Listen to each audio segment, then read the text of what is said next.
Series shifting to Minnesota, and this one was over before AU. Anthony Edwards pouring in a triple to make it 100-59. Yes, a 41-point deficit at that point, and mathematically speaking, that lead only grew. A 42-point win for the Timberwolves over the Oklahoma City Thunder here in Game 3 to make it 2-1, and so many ways to frame this onslaught as Edwards and the Wolves come alive from three-point range, 20 of 40 from there. The T-Wolves now 5-1 at home this postseason. This also marks OKC's largest loss of this season, previously 27. So surpassing that by 15 points and waving the white flag somewhere there in the third. We got a series in Minnesota. CBS Sports NBA analyst John Gonzalez here to maybe examine all that we saw on both sides. And I don't know where you want to start here. My eyes do go to that three-point shooting because it was the big question mark put in front of Minnesota. They shoot at 50% from the field after shooting sub 30% in games 1 and 2. But I'm not sure that there's one number that encapsulates what we just saw over this 48. What's your favorite number out of this? Yeah, that was a beating from beginning to end in every possible category. We can start with the three-point shooting, Joe Musso. As you mentioned, they shot 29%, the Wolves did, over games 1 and 2. As it turns out, and I looked at the numbers on this, 50% is better.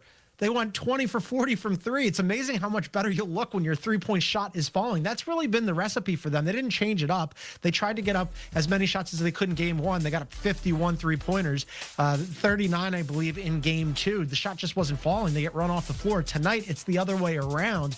And in addition to that, a number that stood out for me, Joe, was the turnover margin. Oklahoma City turned it over 15 times, leading to 16 points for the Wolves. That's usually OKC's game. OKC, number 1 in turning over the opposition and number 1 in turning those turnovers into points generated. Tonight it was flipped on its head. Oklahoma City just could not get anything to fall offensively. And then the Wolves defense was really hyperactive. Julius Randle had the in-game interview and said, yeah, our defense came to play. We're knocking down some shots. It's amazing when we're playing at both ends of the floor. And then Anthony Edwards especially, he was much more aggressive in game 2. But in game 3, he was also efficient. 30 points, 9 rebounds, 6 assists, 5 of 8 from deep. I would have liked to see him get to the free throw line a little bit more, Joe, just 2 free throws tonight. But you can't ask for everything in a game that you win by 42, which was, by the way, while we're talking numbers, 143 points, the most points that the Wolves have ever scored in a playoff game in their history. So that's a pretty good number. I mean, we were pacing for 40-plus here from Ant-Man, sat him down for much of the second, and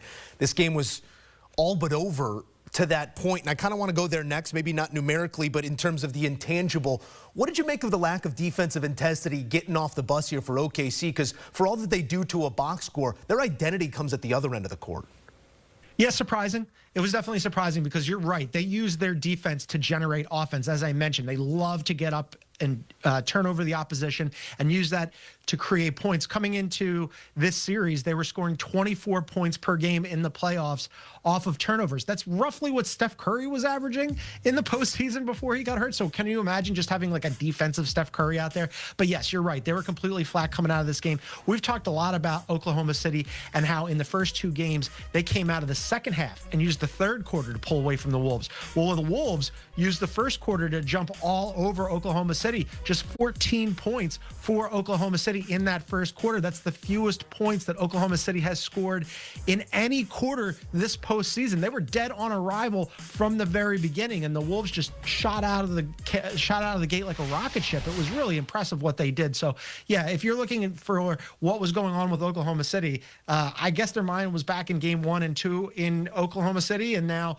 you know, we'll see how they respond. They got a lot of time to just sit around Minneapolis and wonder what went wrong, look at some tape, try to figure it out before game 4. Some road woes as of late for OKC. Still a comprehensive unit there. We'll see what they come back with in game 4, but they did just allow 143 points, that being the most in a playoff game in franchise history for Minnesota. I know you can only win them one at a time, but if you're Minnesota, did this feel like 1+ something that you found a belief that on any given night you can be the better basketball team when looking at Oklahoma City?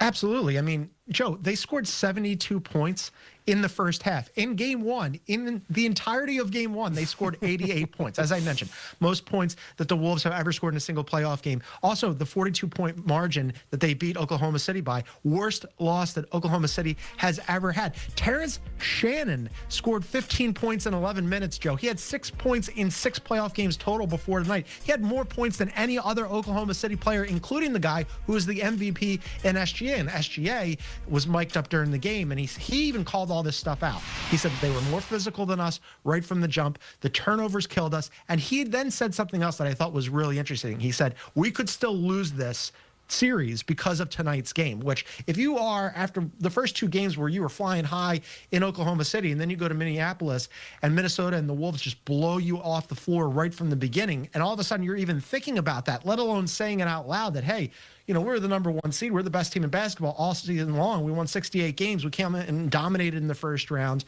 And now here we are in the Western Conference Finals. And you're thinking about, okay, ooh, maybe this is a series now. Well, it is a series now. So, yeah, very impressive stuff from the Wolves tonight. April 6 was the largest loss of the season for OKC, 27 points to the Los Angeles Lakers. They bounced back with a 16-point victory the next time out. We'll see what the bounce-back effort looks like. We sort of examined the positive side of the ledger here in Minnesota and what this win might mean. Any concern beyond just one loss in the grand scheme of a series for OKC that this could linger with the time to think? I mean, yeah, they didn't play their best basketball at either end of the floor. They played their worst basketball, actually, probably of the entire postseason at both ends of the floor. SGA never really got going. Jalen Williams, who made All-NBA and also All-Defense, he didn't really look right. They got dominated on the boards. The points in the paint, they were dominated. And again, this is the thing that was like super unusual. The basketball.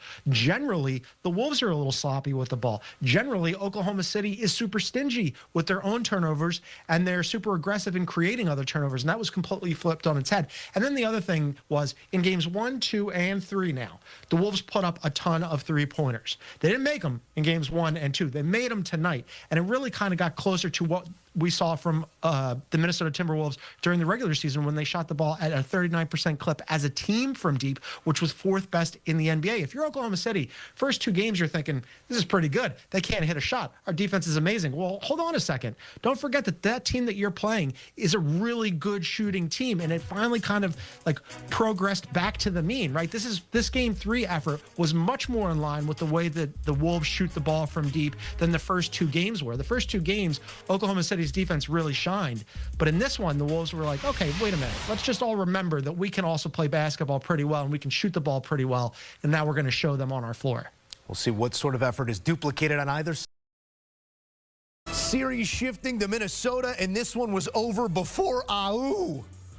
Anthony Edwards pouring in a triple to make it 100-59. Yes, a 41-point deficit at that point, and mathematically speaking, that lead only grew. A 42-point win for the Timberwolves over the Oklahoma City Thunder here in Game 3 to make it 2-1, and so many ways to frame this onslaught as Edwards and the Wolves come alive from three-point range, 20 of 40 from there. The T-Wolves now 5-1 at home this postseason. This also marks OKC's largest loss of this season, previously 27. So surpassing that by 15 points and waving the white flag somewhere there in the third. We got a series in Minnesota. CBS Sports NBA analyst John Gonzalez here to maybe I don't know, examine all that we saw on both sides. And I don't know where you want to start here. My eyes do go to that three-point shooting because it was the big question mark put in front of Minnesota. They shoot at 50% from the field after shooting sub 30% in games 1 and 2. But